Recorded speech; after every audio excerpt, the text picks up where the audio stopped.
Hello मित्रांनो, स्वागत आहे तुमचं आपल्या आणखीन एका नवीन व्हिडिओमध्ये. तुम्हाला जसं काल सांगितलं तसं मी आज सांगणार रायगडाबद्दल. रायगडाची ट्रिप कशी होती ती. आम्ही रायगडला गेलतो डिसेंबर महिन्यात, डिसेंबर एंडिंगला. तेव्हा काही मी व्लॉगिंग चालू केली नव्हती, त्यामुळं त्यावेळेस काय व्हिडिओ टाकला नाही. पण आपल्याकडे आता आणखीन व्हिडिओ आहे त्याचं, आपण तेव्हा तिकडे गेल्यावर काढलेलं, ते मी तुम्हाला पुढं दाखवेनच. पण रायगडला म्हणलं जातं रायगड म्हणजे स्वर्ग आहे. ती खरंच आहे. रायगड स्वर्गच आहे. सगळ्यांनी रायगडावर एकदा का होईना गेलंच पाहिजे.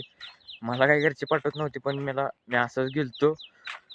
घरची नंतर पप्पा ते होय म्हणल्यावर मी गेलो. पहिल्यांदा नाही म्हणत होती.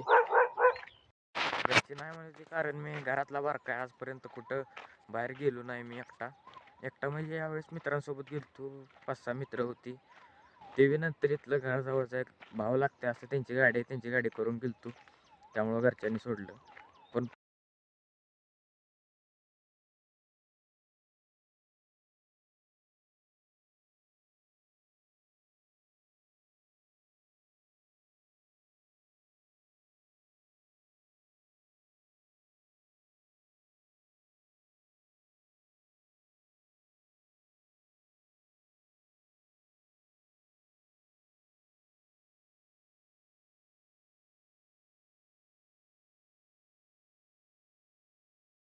प्रतापगडावरची आपल्या महाराजांची एक मूर्ती आहे. त्या मूर्तीचा फोटो मी आपल्या चॅनलवर टाकला आहे आधी. तिथून बघू शकताय. लय भारी मूर्ती आहे. नंतर प्रतापगडावर आम्ही गेलतो तेव्हा काहीतरी काम चालू होतं गडाचं. त्याचं पण फोटो आहे, तर मी ते टाकणार आता पुढं तुम्हाला दाखवीनच. नंतर प्रतापगडावरती एक जागा आहे. त्या जागेचं मला नाव आठवत नाही, पण ती तुम्हाला माहिती तर असं झाडाची फांदी टाकली की महागारी वर येते ना वाऱ्यानं.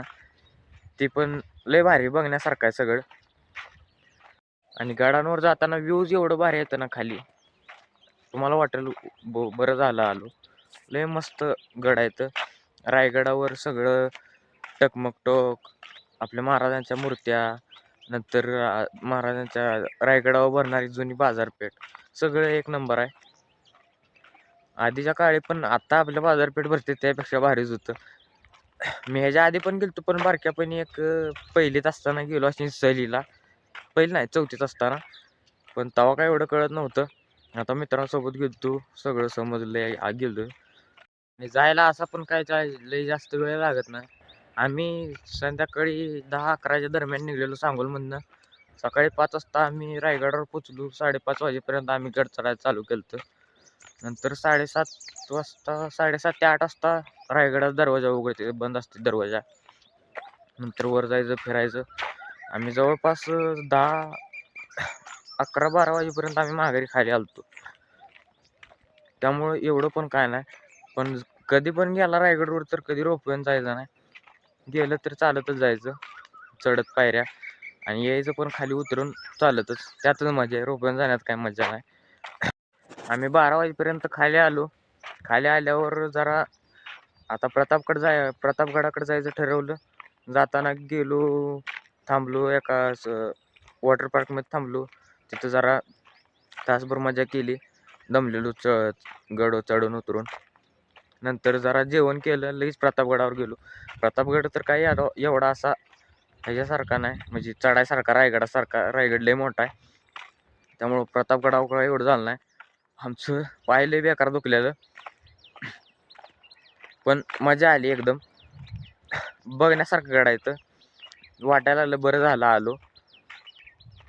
रायगडावर सकाळी एवढं भारी व्ह्यू येते तर, म्हणजे पूर्ण ढग असं जमिनीवर उतरलं तर असं वाटते. लय भारी व्ह्यू आहे तर. गेला तर एकदम सकाळीच जायचं. पूर्ण असं धुकं असल्यासारखं असते, ढग पूर्ण असं गडावर उतरल्यासारखं वाटते. लय मजा येते.